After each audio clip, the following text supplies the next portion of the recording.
बच्चों के लिए सबसे बड़ा धर्मात्मा। एक राजा के 4 बेटे थे।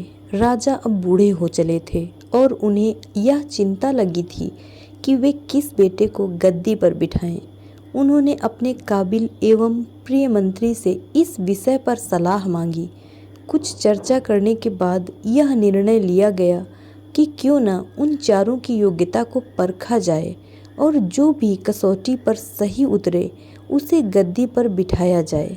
अतः राजा ने अपने चारों बेटों को बुलाकर कहा, जाओ किसी धर्मात्मा को खोज लाओ। जो सबसे बड़े धर्मात्मा को लाएगा उसी को गद्दी पर बिठाया जाएगा। चारों धर्मात्मा की खोज में निकल पड़े। कुछ दिन बाद उनका बड़ा बेटा लौटा। वह अपने साथ एक धनी सेठ को लाया था। उसने राजा से कहा, सेठ जी बहुत दान पुण्य के कार्य करते हैं। ये साधु संतों का अत्यधिक आदर करते हैं, उन्हें दान दक्षिणा वस्त्र आदि देते हैं और अपने हाथ से भोजन भी कराते हैं।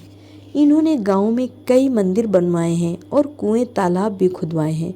अतः ये बहुत बड़े धर्मात्मा हैं। राजा ने उनका अच्छा आदर सत्कार किया और महल से विदा किया। अगले दिन उनका दूसरा बेटा अपने साथ एक दुबला पतला ब्राह्मण ले आया और उसका परिचय कराया। ये अपना अधिकांश समय पूजा पाठ में ही लगाते हैं और समय समय पर तीर्थ स्थानों पर जाते रहते हैं। इन्होंने चारों धामों की पैदल यात्रा की है। इनसे अधिक धर्मात्मा और कौन हो सकता है।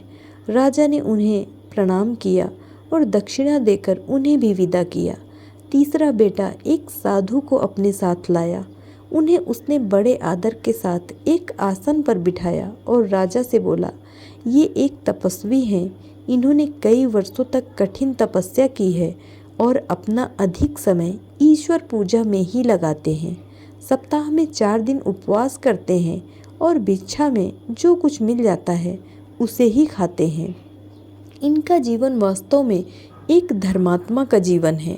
राजा ने उनको भी आदरपूर्वक दान दक्षिणा देकर भेज दिया। अब राजा को अपने चौथे बेटे का इंतजार था।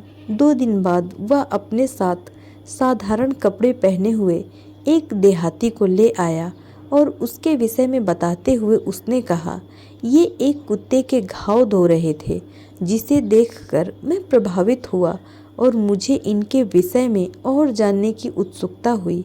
अतः मैं कुछ दिन वहीं रुक गया।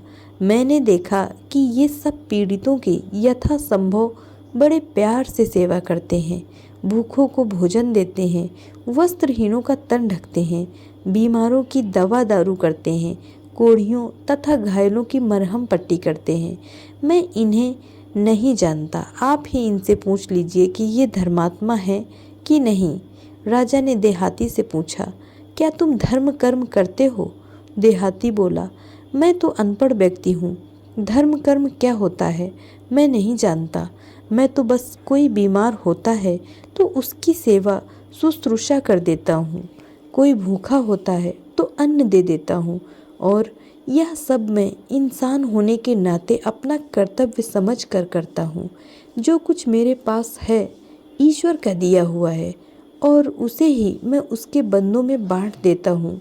यह सुनकर राजा बहुत प्रभावित हुए और बोले, यही वास्तव में सबसे बड़ा धर्मात्मा है, क्योंकि सबसे बड़ा धर्म बिना किसी स्वार्थ के और बिना किसी मैं भावना के सेवा करना है। उसी समय उन्होंने निर्णय ले लिया कि अपने चौथे बेटे को ही गद्दी पर बिठाएंगे।